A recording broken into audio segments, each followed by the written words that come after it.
Ode to Silence by Edna St. Vincent Millay, from 2nd April, first published in 1921. Read by Frank Blissett. Ay, but she, your other sister and my other soul, grave Silence, lovelier than the three loveliest maidens, what of her? Clio, not you, Calliope, nor all your wanton line. Not beauty's perfect self shall comfort me, for Silence once departed, for her the cool-tongued, her the tranquil-hearted, whom evermore I follow wistfully, wandering heaven and earth and hell and the four seasons through. Thalia, not you, Melpomene, not your incomparable feet, O thin Terpsichore. I seek in this great hall but one more pale, more pensive, most beloved of you all.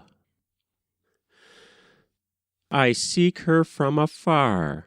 I come from temples where her altars are, from groves that bear her name, noisy with stricken victims now and sacrificial flame, and cymbals struck on high and strident faces, obstreperous in her praise they neither love nor know.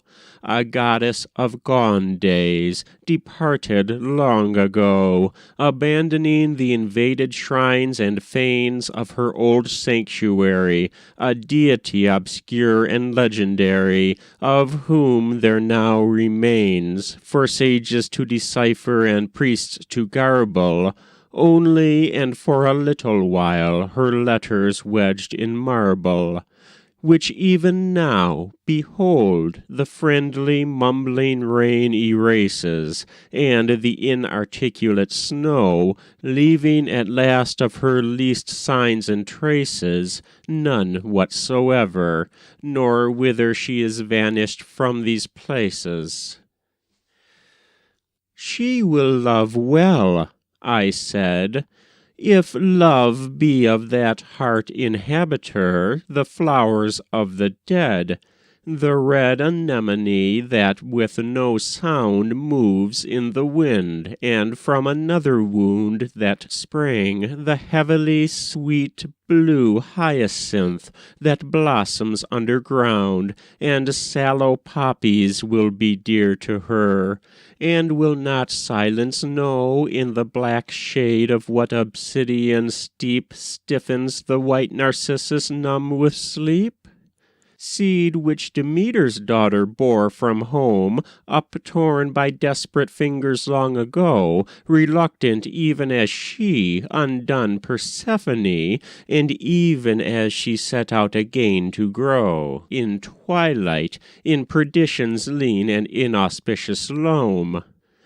She will love well, I said, the flowers of the dead, where dark Persephone the winter round, uncomforted for home, uncomforted, lacking a sunny southern slope in northern Sicily, with sullen pupils focused on a dream, stares on the stagnant stream that motes the unequivocable battlements of hell.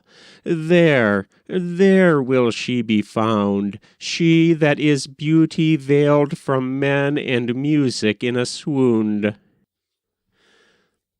I long for Silence as they long for breath, whose helpless nostrils drink the bitter sea. What thing can be so stout, what so redoubtable? In death, what fury, what considerable rage, if only she, upon whose icy breast, unquestioned, uncaressed, one time I lay, and whom always I lack, even to this day, being by no means from that frigid bosom weaned away, if only she therewith be given me back? I sought her down that dolorous labyrinth wherein no shaft of sunlight ever fell, and in among the bloodless everywhere I sought her, but the air, breathed many times and spent, was fretful with a whispering discontent, and questioning me, importuning me to tell some slightest tidings of the light of day they know no more. Plucking my sleeve, the eager shades were with me where I went. I paused at every grievous door, and harked a moment, holding up my hand, and for a space a hush was on them, while they watched my face. And then they fell a-whispering as before, so that I smiled at them and left them, seeing she was not there. I sought her, too, among the upper gods, although I knew she was not like to be where feasting is, nor near to heaven's Lord, being a thing abhorred and shunned of him, although a child of his. Not yours, not yours. To you she owes not breath, mother of song, being sown of Zeus upon a dream of death. Fearing to pass unvisited some place, and later learn, too late, how all the while, with her still face, she had been standing there and seen me pass without a smile, I sought her even to the sagging board whereat the stout immortals sat. But such a laughter shook the mighty hall, no one could hear me say, had she been seen upon the hill that day? And no one knew at all how long I stood, or when at last I sighed and went away.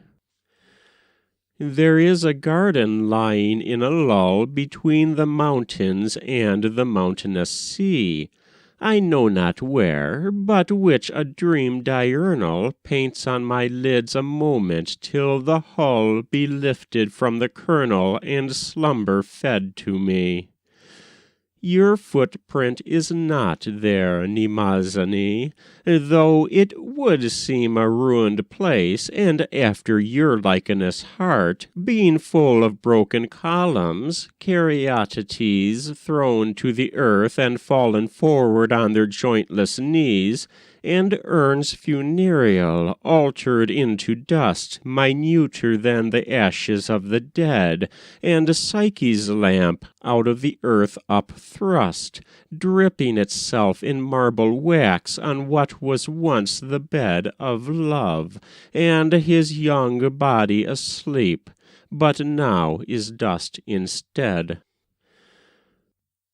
There twists the bittersweet, the white wisteria fastens its fingers in the strangling wall, and the wide crannies quicken with bright weeds. There dumbly, like a worm all day, the still white orchid feeds. But never an echo of your daughter's laughter is there, nor any sign of you at all. Swells fungus from the rotten bough, grey mother of Pieria.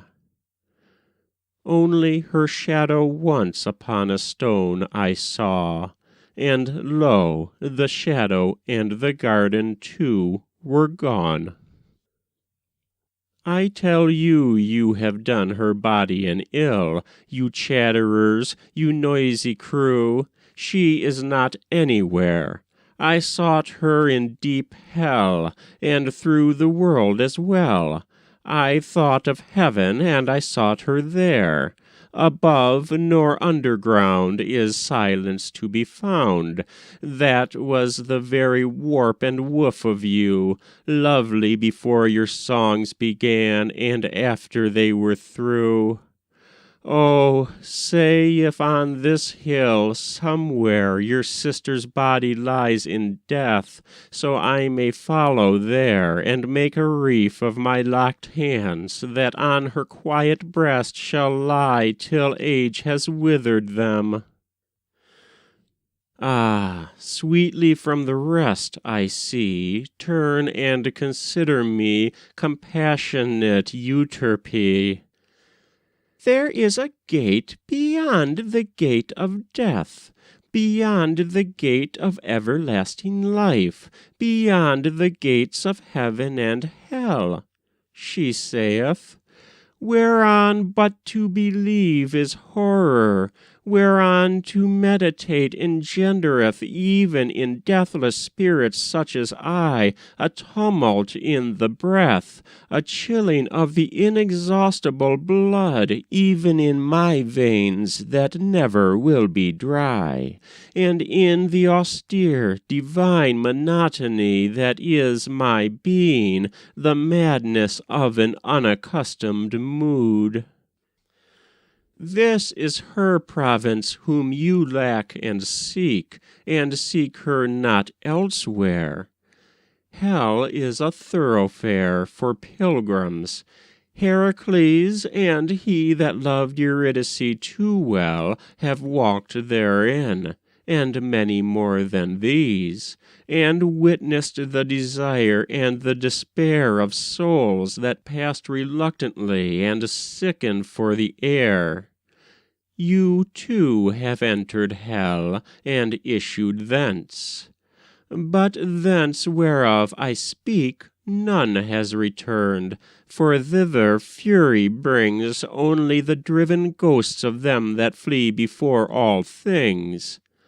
Oblivion is the name of this abode, and she is there.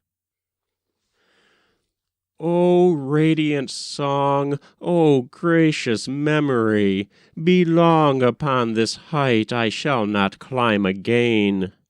I know the way you mean, the little night and the long, empty day, never to see again the angry light, or hear the hungry noises cry my brain.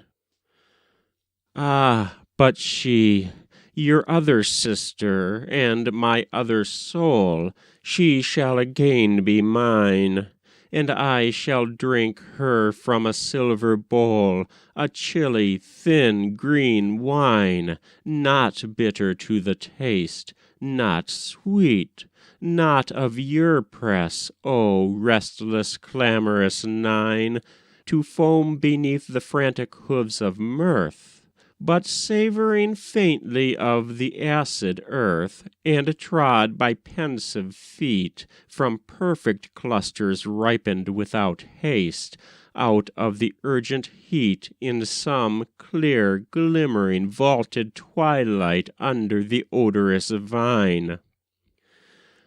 Lift up your lyres, sing on, but as for me, I seek your sister whither she is gone.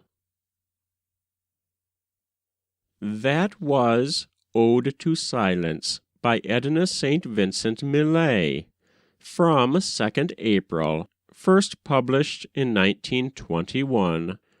Read by Frank Blissett.